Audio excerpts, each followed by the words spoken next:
আজ আইপিএলের মুখোমুখি চেন্নাই সুপার কিংস ও গুজরাট টাইটেন্স। চলতি আইপিএলের দুই সবচেয়ে নতুন অধিনায়কের মুখোমুখি মহারণ। রুদ্ররাজ গাইকোয়াড়ের সামনে শুভমান গিল। সিএসকে এর অধিনায়ক হিসাবে নিজেই প্রথম টেস্টে জয় ছিনিয়ে নিয়েছিলেন রুদ্ররাজ। অন্যদিকে গুজরাট টাইটেন্স প্রথম ম্যাচে মুম্বাই ইন্ডিয়ান্সকে হারিয়েছে শুভমান গিলের নেতৃত্বে।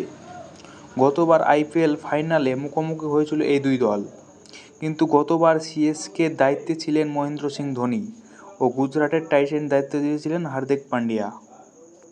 অধিনায়ক হিসাবে প্রথম ম্যাচ খেলানোর পর ইতিমধ্যে রুদ্ররাজ ও গিল সার্টিফিকেট পেয়েছেন। কীভাবে দলের বিশ্বাস জিতে নিয়েছেন গিল অধিনায়ক হিসাবে তা জানিয়েছেন গুজরাট টাইটেন্সের তরুণ পেসার স্পিনার জনসন। অন্যদিকে রুদ্ররাজের মাঠে ফিল্ডারদের নির্দেশনা, ফিল্ডিং সাজানোর প্রস্তাব ফেলেছে চেন্নাই ম্যাচেই। ধোনির ছত্রছায়া থেকে নিজেকে পুরোপুরি তৈরি করে নিতে চাইছেন তরুণ ওপেনার। এখনও পর্যন্ত 5 বার মুখোমুখি হয়েছে চেন্নাই সুপার কিংস ও গুজরাট টাইটেন্স, আর তার মধ্যে 3 বার জয় ছিনিয়ে নিয়েছে গুজরাট, তবে তা ছিল হার্দিক পান্ডিয়ার নেতৃত্বে। 2 বার জিতেছিল মহেন্দ্র সিং ধোনি সিএসকে।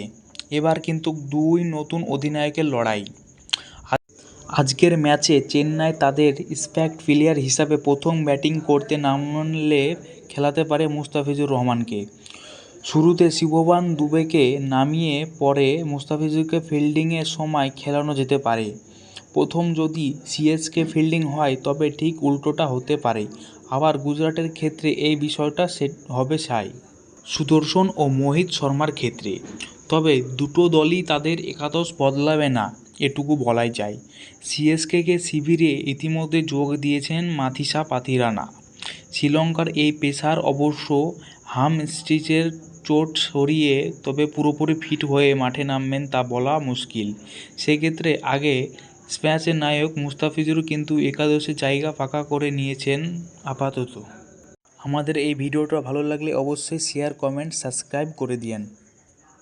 নতুন নতুন আইপিএলের টাটকা খবর পেতে হলে আপনারা চ্যানেলটিকে সাবস্ক্রাইব করুন।